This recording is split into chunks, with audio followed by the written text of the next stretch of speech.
برای بررسی غلظت پروتئین بهتر از برادفورد اسای استفاده کنیم یا BCAA اسای؟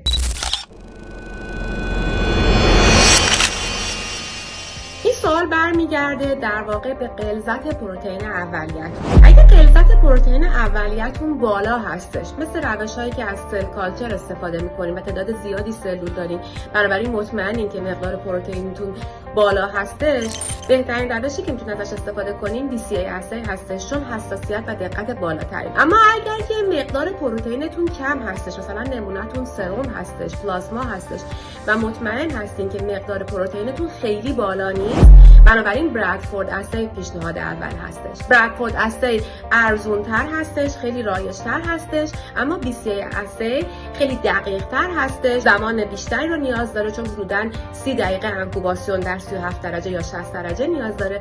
بنابراین بسته به نوع آزمایشتون بهترین روش رو باید انتخاب کنید.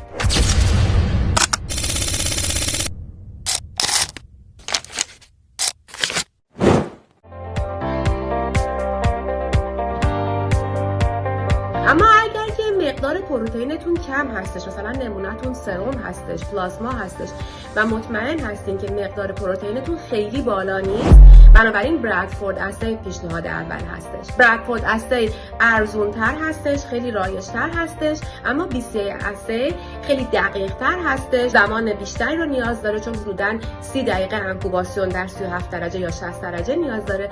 بنابراین بسته به نوع آزمایشتون بهترین روش رو باید انتخاب کنید.